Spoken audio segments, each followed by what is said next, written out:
Hello बच्चों, तो कैसे हैं आप सब। आज हम लोग मैथ के प्रैक्टिस सेट जो स्टार्ट किए हुए थे वो पुनः चालू करेंगे और एक वीडियो जो ब्लर हो गया था उसको हम आज फिर से पुनः देख लेंगे। ठीक है, उसका सारा सॉल्यूशन हम लोग देख लेंगे। उसके बाद अगले थ्योरी और उसके बाद फिर उसका प्रैक्टिस करेंगे। तो चलिए उसका क्वेश्चन हम लोग स्टार्ट करते हैं बिना वक्त गवाए।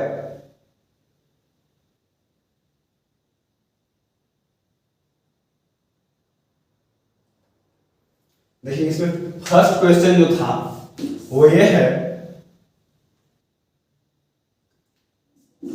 3√5 प्लस 4√3 प्लस √5 माइनस √3,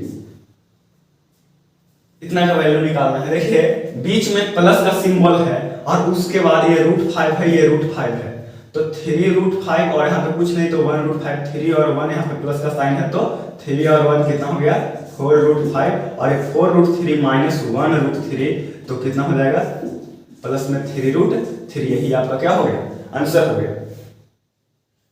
अब आगे बढ़ते हैं, तो दूसरे नंबर क्वेश्चन में दिया हुआ है 9 प्लस √5 माइनस 9 माइनस √5। अब देखिए यहाँ पे माइनस का साइन लगा हुआ है, तो अगर ब्रैकेट हटाएंगे तो ये माइनस रह जाएगा और ये माइनस वाला जो है वो माइनस माइनस मल्टीप्लाई होकर क्या हो जाएगा प्लस हो जाएगा।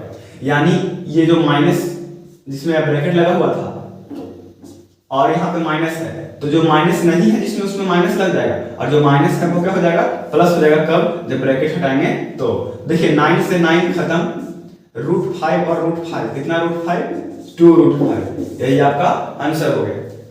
अब आगे बढ़ते हैं, तो देखें 9√15 डिवाइड 3√5, तो बताइए 9 में देखिए कहते हैं रूट वाला से रूट में भाग देते हैं और बिना रूट वाला से बिना रूट में, तो 9 में यानी 9 में 3 से भाग दीजिए, कितना हो जाएगा 3, और √15 में √5 से दीजिएगा तो क्या हो जाएगा √3।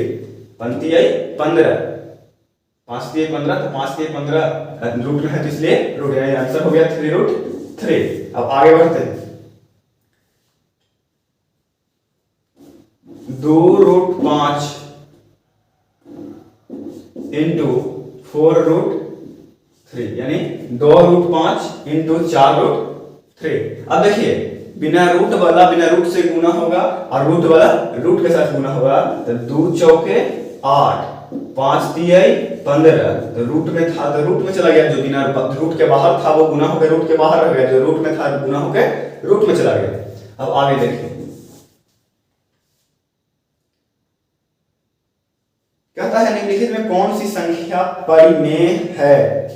देखिए कौन परिमेय है, ठीक है परिमेय है, तो यहां पे ऑप्शन दिया हुआ 1 प्लस √3 पाई 2√3 2।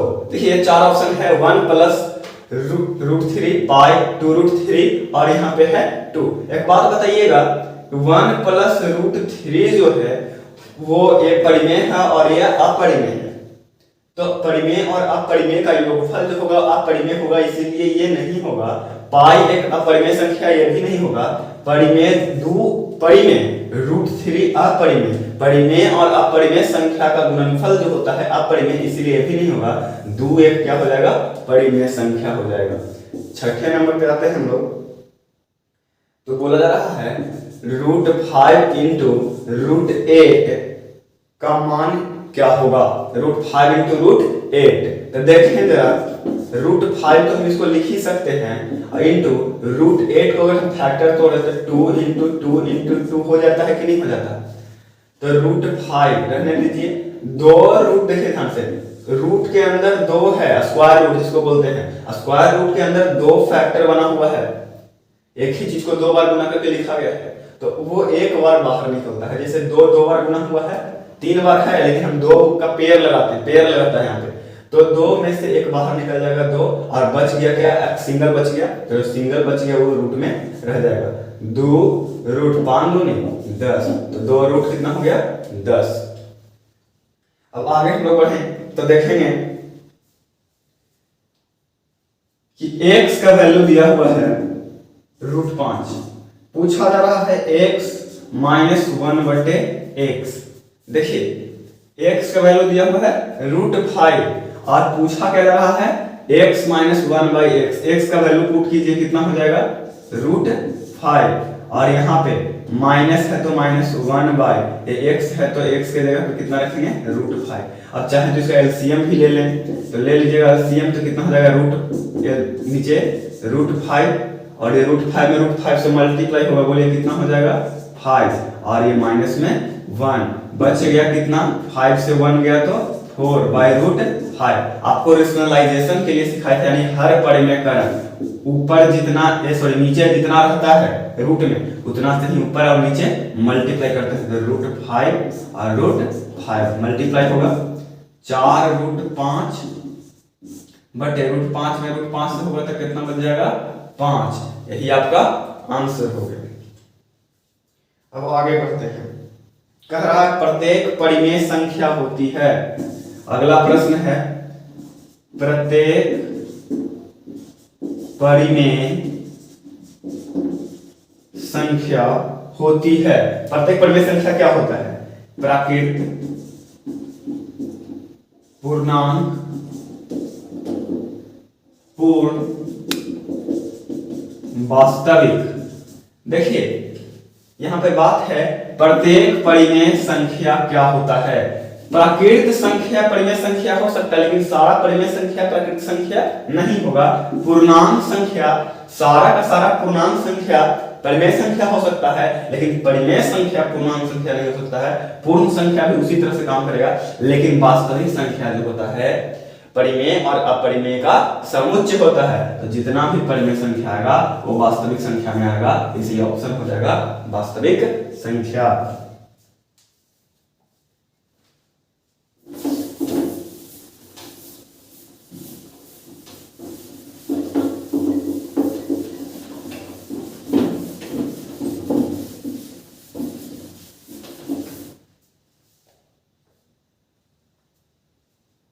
अब देखिए अगला प्रश्न है 7 के पावर में 1/2 गुने 9 के पावर में 1/2। तो ये दिया हुआ है, आप पढ़े थे जब पावर सेम था नीचे वाला गुना और नीचे वाला सेम गुना में रहेगा तब पावर जुट जाता है। तो 7 में 9 से गुना कर दीजिए और पावर में 1/2 रख दीजिए, 9 63 और पावर में 1/2। इसको हम लोग चाहें 1/2 को क्या कर सकते हैं, यहाँ पे 2 और 63 के पावर में 1 भेज सकते हैं, क्योंकि पावर के नीचे वाला जो होता है करनी पर आ जाता है और ऊपर वाला होता है जो पावर में चला जाता है। अब यहाँ पे 2 लिखें या ना लिखें बात वही रहता है, 63 √63। ऑप्शन ए भी हो सकता है, ऑप्शन ए भी हो सकता है, जो ऑप्शन है उसके अकॉर्डिंग आपको बनाना है। चलिए अब आगे देखें। तो आगे क्वेश्चन है 2 to the power 0 plus 7 to the power 0 by 5 to the power 0 का मान क्या होगा। देखिए कोई भी संख्या लाख करोड़ पापा मौसा नाना नानी, पावर में 0 माने 1, ठीक है। 7 की पावर 0 माने 1 और पावर में 0 माने 1, तो 1 का 1 2/1 को 0 हो गया 2। अब आगे देखिए बोला जा रहा है √3 के पावर -2 का मान। √3 के पावर -2 यही ना बोला जा रहा है। अब इसको हम लोग चाहें तो ऐसे लिख सकते हैं 1/3 के पावर 2, क्योंकि पावर माइनस तो 1 के नीचे चला जाता है, यानी उलट जाता है, नीचे कुछ नहीं तो 1 है, ये उलट जाता है, ठीक है। तो यहाँ पे चला आया। अब बताइए जरा इसको, 1 का वर्गमूल कितना 1 और 3 के पावर 2 माने 9 और 9 का वर्गमूल कितना 3, 1/3 क्या हो जाएगा 3। अब आगे एक और प्रश्न है 2 to the power 0 plus 1 to the power 0। अब देखिए जरा ध्यान से 2 to the power 0, पावर में कोई भी रहे कुछ भी रहे, पावर में 0 माने 1 और प्लस में 1 के पावर 0 माने 1, 1 का 1 कितना 2।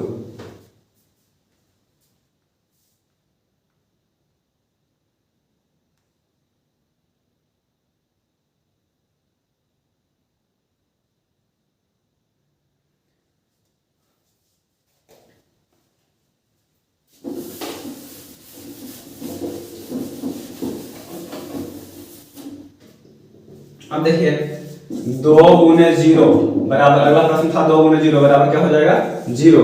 अगला प्रश्न में हम लोग पढ़े थे 5 के पावर 2 गुने 5 के पावर क्या लिखा गया है 3 लिखा गया है। अब देखो देखिए जरा ध्यान से कि 5 5 बेस सेम गुना में है तो पावर क्या हो जाएगा जुट जाएगा, यानी 2 जोड़ 3 तो 5 के पावर क्या बन जाएगा 5। अब आगे देखें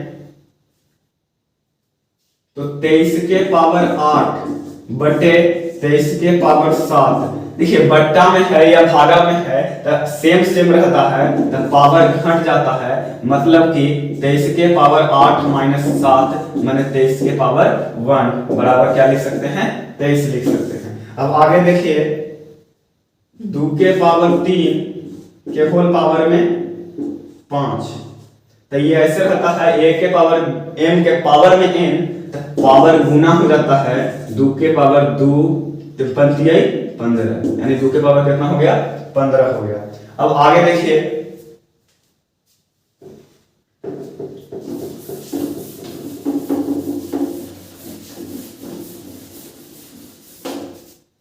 अगला प्रश्न है 10 के पावर 0 गुने 20 के पावर 0। अब देखो देखिए जरा ध्यान से पावर 0 माने 1 गुने पावर 0 माने 1 बराबर कितना 1। अब अगला प्रश्न देखिए 2 के पावर 0 गुने 3 के पावर 0 बटे 5 के पावर 0।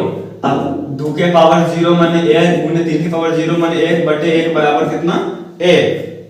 अब 15 के पावर 0 माइनस 10 के पावर 0 बराबर 1 माइनस 1 बराबर कितना 0। अब जरा ध्यान से बात समझिएगा, अगर पावर में 0 रहे वो जोड़ में रहेगा 2 अंक 2 को जोड़ में रहे, जैसे 1 के पावर 0 प्लस 2 के पावर 0 2 वाला में रहेगा, सिर्फ 2 मतलब कहने का मतलब कि 2 संख्या जुड़ा हुआ हो तब उसका आंसर 2 आएगा। 2 संख्या यदि घटाया गया हो पावर में 0 रहने पर तो उसका आंसर 0 आएगा। 2 संख्या यदि गुना या भाग किया गया है तो क्या हो जाएगा उसका आंसर 1 आ जाएगा। तो ये बात बिना देखे हुए भी, बिना प्रश्न को मतलब सिर्फ देखें और बिना कैलकुलेशन किए हुए भी आप क्या कर सकते हैं डायरेक्ट आंसर मार सकते हैं, अपना टिक आउट कर सकते हैं।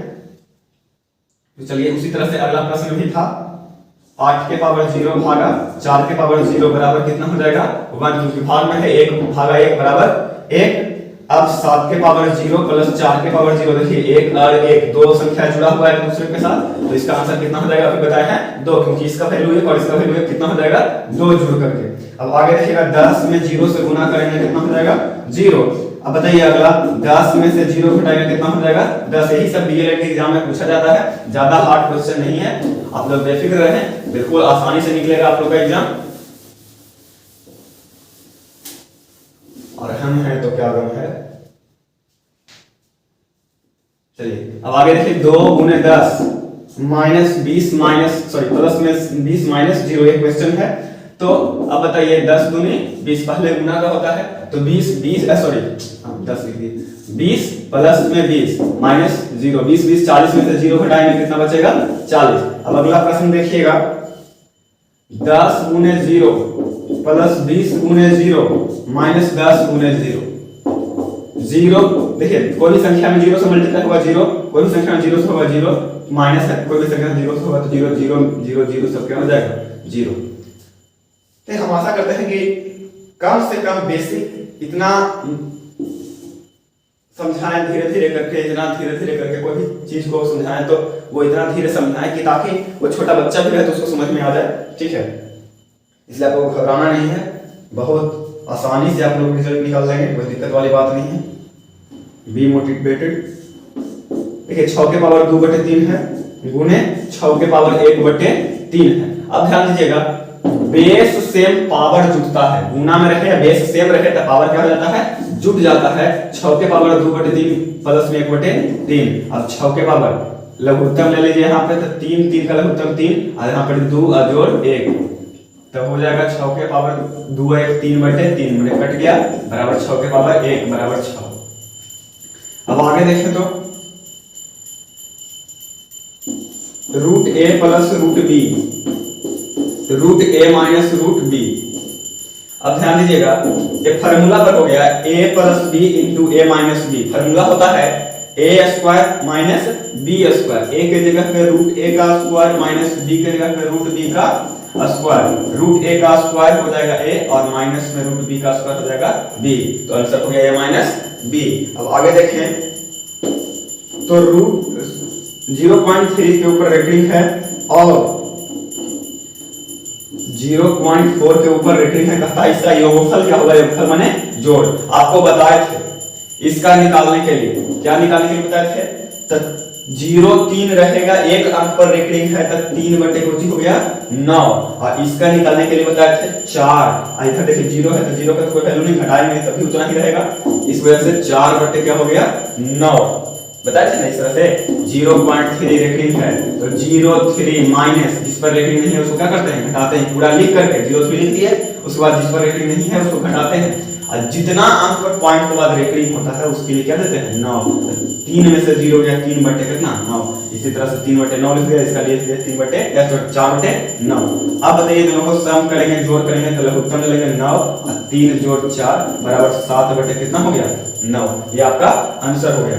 अब आगे देखिए एक प्रश्न और बचा हुआ है, 1/5 और 4/5 के बीच की संख्या लिखना है। 1/5 और 4/5 इसके बीच का संख्या लिखना है, पहला 2 संख्या लिखना है। पहला ऑप्शन है 1 और 3/5, दूसरा ऑप्शन है 2/5 और 3/5, तीसरा ऑप्शन है 1/2 और 2, चौथा ऑप्शन है 3/5 और 6/5। देखिए ध्यान से जरा, बीच का संख्या लिखने के लिए बोलेगा तो 5 5 बेस सेम है तो इसके बीच वाला संख्या यानी कि 1 और 4 के बीच में 2 और क्या आता है 3, तो 2/5 और 3/5 आंसर हो जाएगा। तो 2/5 और 3/5 क्या हो गया आंसर हो गया। तो आज के लिए इतना ही, मिलते हैं अगले वीडियो में, तब तक बने रहिए freecoaching.com के साथ। जय हिंद।